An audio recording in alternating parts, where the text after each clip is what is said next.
رسول الله صلى الله عليه وسلم واستطاع ميراثه استطاع الله ميراثه من الجنة یوم القیامہ رواہ ابن ماجہ۔ مشکوات کی آخری حدیث ہے، اس کی تفصیلات تو آپ کے استاد ہی کریں گے، برکت کے لیے میں نے پڑھ دیا۔ اب دورے والے بخاری لاؤ۔ بسم اللہ بسم اللہ۔ ساتھی جگہ بھی صلی اللہ علیہ سیدنا محمد۔ اچھا پڑھا آپ نے ماشاءاللہ۔ یہ بخاری شریف کی دوسری حدیث ہے،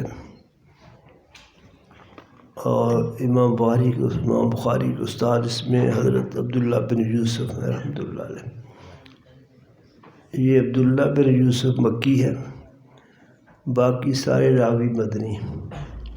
گویا کہ یہ حدیث مدنیین کی ہے اور پہلی حدیث مکیین کی ہے۔ مکہ شریف اور مدینہ شریف کو جمع کر لیا جائے تو دین مکمل ہو جاتا ہے۔ عبداللہ بن یوسف پہلے راوی ہیں۔ یوسف کو 6 طرح پڑھا گیا ہے، دیکھ رہے یوسف، یہ واو سین فے، سین پر پیش، سین پر زبر، سین کے نیچے دیر، یوسف، یوسف، یوسف، 3 طرح اس کو پڑھا گیا، اور 3 طرح اور بھی ہے۔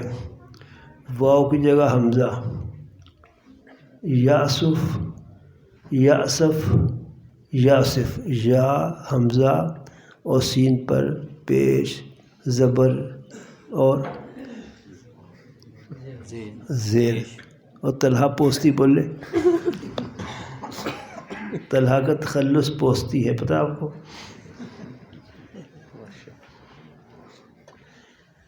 اللہ، یہ یوسف لفظ عربی ہے یا عبرانی ہے، اس میں علماء کے دونوں قول ہیں۔ ایک قول یہ ہے کہ یہ عربی لفظ ہے، آصفہ یا سفز، آصفہ کا معنی غمگین ہونا۔ تو چونکہ غم کے واقعات پیش آنے والے تھے حضرت یوسف علیہ السلام کو، اس لیے یعقوب علیہ السلام کا نام یوسف رکھا۔ لفظ کیا ہے؟ عربی، آصفہ یا صف سے مشتق ہے، جس کا معنی غمگین ہونا ہے۔ لیکن یہ قول اتنا مضبوط نہیں ہے، اگر سے توجہ ہو سکتی ہے، لیکن بہرحال بالکل پیدائش کے وقت بچے کا غمگین ہونا تو کوئی معلوم نہیں ہوتا کہ زندگی میں غم پیش آئیں گے اس کو۔ دوسرا قول راجح ہے کہ یہ عبرانی زبان کا لفظ ہے، اور اس کا معنی جمیل الوجہ، چہرے کا بہت حسین ہونا، حسین چہرے والا۔ کیونکہ یوسف علیہ السلام بہت حسین تھے، اور جو حسین ہوتے ہیں پیدا ہوتے ہی حسین ہوتے ہیں، تو وہ تو اللہ کے پیغمبر بھی تھے، حسن کے ساتھ انوارات نبوت بھی جمع ہوتی ہیں۔ تو چونکہ بہت حسین تھے، اس کی نام ان کا یوسف رکھا ہے، یعقوب علیہ السلام نے اپنے بیٹے کا نام۔ یہ قول راجح ہے، ایک اس وجہ سے کہ دوسری بات اگرچہ وہ توجہ ہو سکتی ہے، لیکن بہرحال اشکال ہے کہ پیدائش ہوتے تو پتہ نہیں چلتا بچے کا کہ آئندہ زندگی میں یہ غمگین ہوگا، پریشانیاں پیش آئیں گی یا نہیں آئیں گی۔ دوسری بات یہ ہے کہ حضرت یعقوب علیہ السلام کی زبان عبرانی ہے، عربی نہیں ہے۔ یعقوب علیہ السلام زبان عبرانی ہے، اس لیے اس کو عبرانی کا کلمہ کہنا زیادہ بہتر ہے۔ اس لیے یوسف عبرانی زبان کا لفظ ہے، معنی ہے حسین چہرے والا۔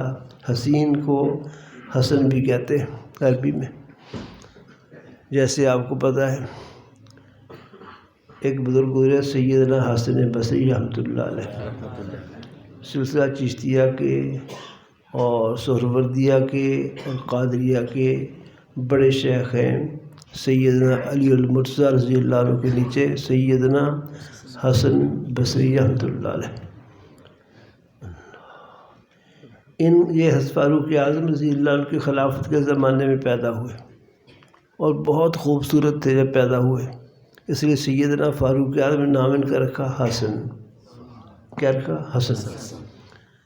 پھر بڑے روحانی کمالات، علمی کمالات ان کو حاصل ہوئے، بہت اونچے درجے کے مفسر ہیں، بہت اونچے درجے کے اللہ والے ہیں، بہت اونچے درجے کے محدث ہیں، سیدنا حسن بصری رحمۃ اللہ علیہ۔ کمالات جو حاصل ہوئے اس کی ایک وجہ لکھی ہے کتابوں میں کہ یہ ایک باندی کے بیٹے ہیں۔ باندی سمجھتے ہو؟ کفار سے جو گرفتاریاں ہو کے آتی ہیں، کافروں کی عورتیں، مردوں کو غلام، ان کی عورتوں کو باندی بنایا جاتا ہے۔ اس طرح باندی کے بیٹے ہیں۔ وہ باندی تھی سیدہ ام سلمہ رضی اللہ عنہ کی، ام المومنین رضی اللہ عنہ کی باندی تھی۔ جب کہیں اس کو کام کے لیے باہر بھیجتے تھے سیدہ ام سلمہ رضی اللہ عنہ، تو یہ بچے تھے شیرخوار، دودھ پیتے تھے، یہ کبھی روتے تھے، جیسے بچے کو بھوک لگتی ہے تو روتا ہے، ماں کو یاد کرتا ہے۔ تو ان کے جانے کے بعد، ان کی والدہ کے کام پہ جانے کے بعد جب یہ روتے تھے تو سیدہ ام سلمہ ان کو اپنا دودھ پلا دیتی تھی۔ لکھا ہے محدثین میں کہ جتنے کمالات حاصل ہوئے ہیں ام المومنین کے دودھ کی برکت ہے ماشاءاللہ۔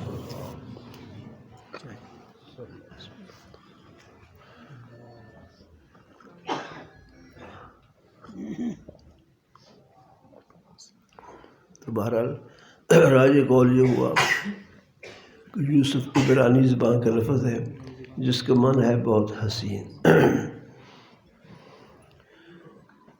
اس کے بعد اوپر راوی ہے امام مالک، جو کو امام دار الہجرہ کہا جاتا ہے، مدینہ کے سب سے بڑے عالم حضرت مالک بن انس رضی اللہ تعالیٰ عنہ۔ یہ بہت بڑے محدث ہیں اور فقہ کے 4 اماموں میں سے ایک امام ہیں۔ ان کے مشہور شاگرد امام شافعی، جو 4 امام مشہور ہیں، امام ابو حنیفہ، امام مالک، امام شافعی، امام احمد بن حنبل، یہ امام شافعی امام مالک کے شاگرد ہیں رحمۃ اللہ علیہ۔ سب سے بڑے تو امام ابو حنیفہ ہے، اس لیے کہ صحابہ کے شاگرد ہیں۔ 13 احادیث صحابہ سے لی ہیں امام ابو حنیفہ رحمہ اللہ نے۔ باقی ائمہ کو یہ شرف حاصل نہیں ہے کہ کسی صحابی کے شاگرد ہوں، اس لیے بڑے امام اعظم امام ابو حنیفہ ہی ہیں رحمۃ اللہ علیہ۔ مالک بن انس بھی بہت بڑے امام تھے۔ امام شافعی نے جب ارادہ کیا کہ میں پڑھوں ان کے پاس، تو مکہ شریف سے مدینہ شریف پہنچے۔ امام شافعی مکہ کے رہنے والے، مدینہ شریف میں سوچا کہ امام مالک بہت بڑے ہیں، ان کے یہاں داخلہ بہت مشکل ہوگا، تو اسے واسطے پیدا کر کے مدینہ کے گورنر سے رابطہ کیا کہ میری وہ سفارش کریں داخلے کے لیے۔ چنانچہ مدینہ شریف کے گورنر کو امام مالک کے دروازے پر لے گئے۔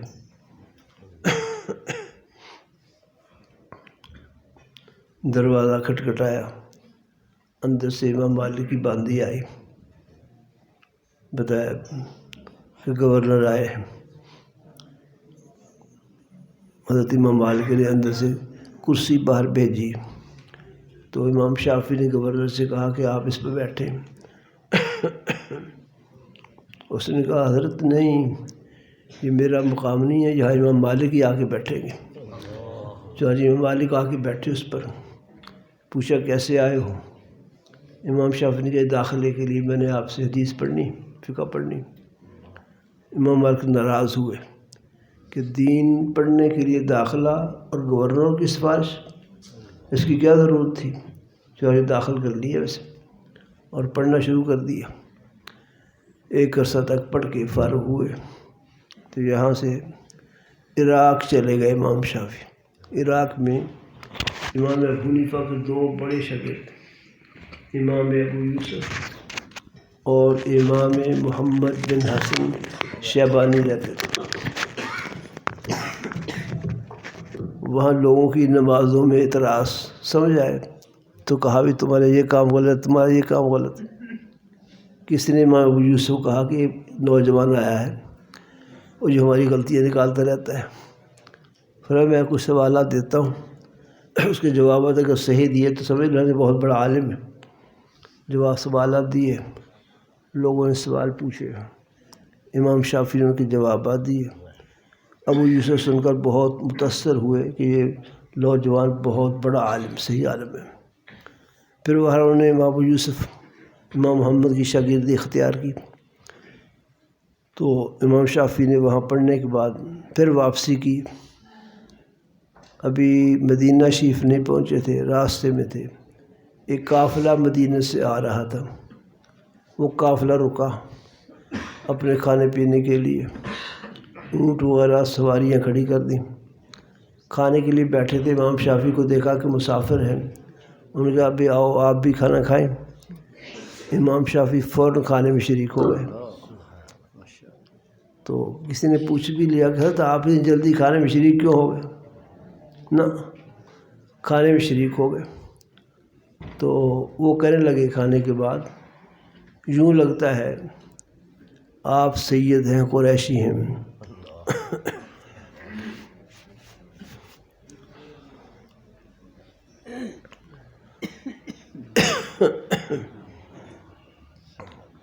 پوچھا کیا وجہ ہے؟ کہا یہ سادات کی عادت ہے، کھلاتے بھی بے تکلف ہیں، کھاتے بھی بلا تکلف ہیں، تکلف نہیں کرتے کھانے پینے میں. اس کے بعد امام شافعی نے ان سے ایک سوال کیا کہ مدینہ کا سب سے بڑا عالم کون؟ انہوں نے کہا جی امام مالک، وہی مشہور تھے.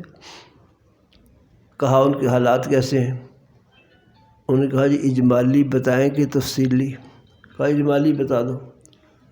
کہا جی پہلے بہت غربت تھی، فقر و فاقہ تھا. آج کل دولت کی ریل پیل ہے بہت زیادہ.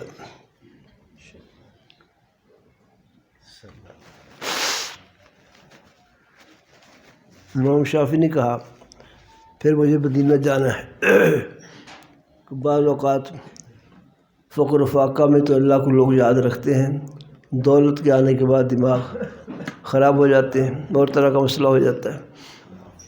تو دیکھو امام مالک کا حال جو دولت کے نہ ہونے کے زمانے میں للہیت کا تھا، فقر و فاقہ تھا، اللہ کی محبت کا تھا. وہ حالات باقی ہیں کہ نہیں؟ امام شافعی نے سفر کیا، مدینہ شریف پہنچ گئے. امام مالک کی مجلس لگی ہوئی تھی.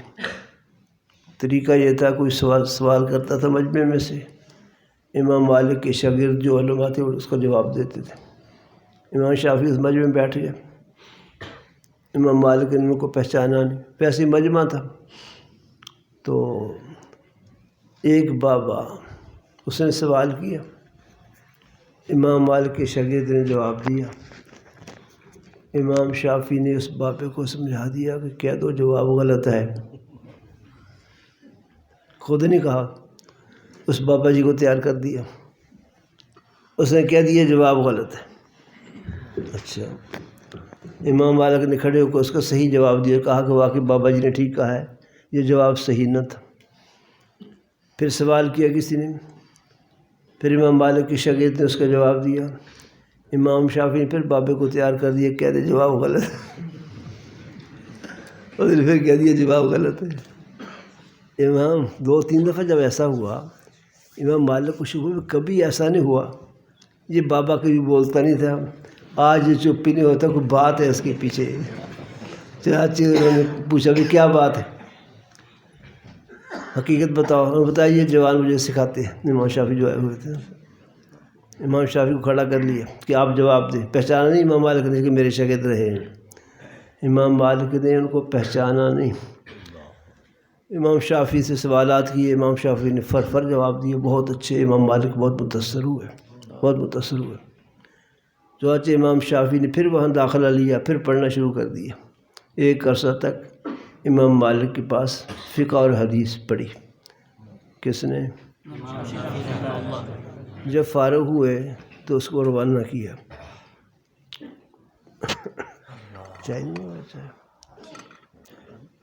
تو امام شافعی کو پتہ کیسے روانہ کیا. وہ پہلا جو دور تھا غربت کا، فقر و فاقہ کا، اب دور تھا دولت کی ریل پیل کا. بہت سے جانور امام مالک کے تھے. گھر کا جتنا سامان، دولت، تمام جانوروں پر لاد دی، اور امام شافعی کہا جانوروں سمیت ساری دولت کے آپ مالک ہیں، سب کچھ دے دیا۔ امام شافعی نے ایک سوال کیا، کہا حضرت اپنے اونٹ رکھے ہوئے، گھوڑے رکھے ہوئے، اس پر سواری کیا کرتے ہیں؟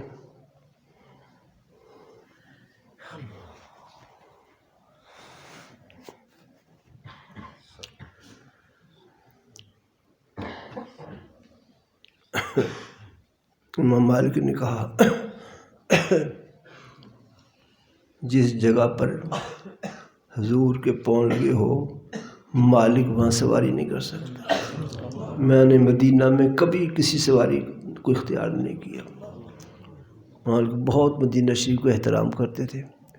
یہ انسانی تقاضا پیشاب وغیرہ کرنے کے لیے مدینہ سے باہر میلوں دور جاتے تھے، مدینہ کے اندر پیشاب نہیں کرتے تھے۔ بس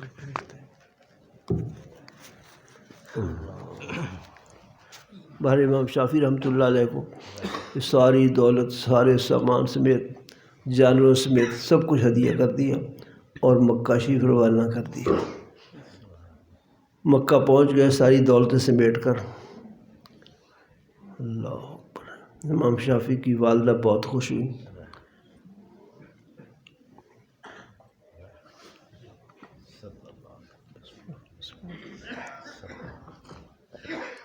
کہ میرا بیٹا بہت بڑا عالم بن کے آیا، محدث بن کے آیا، فقیہ بن کے آیا۔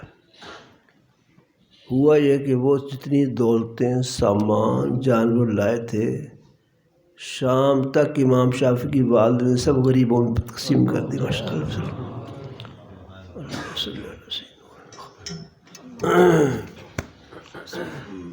11 بار قل هو اللہ شریف پڑھی۔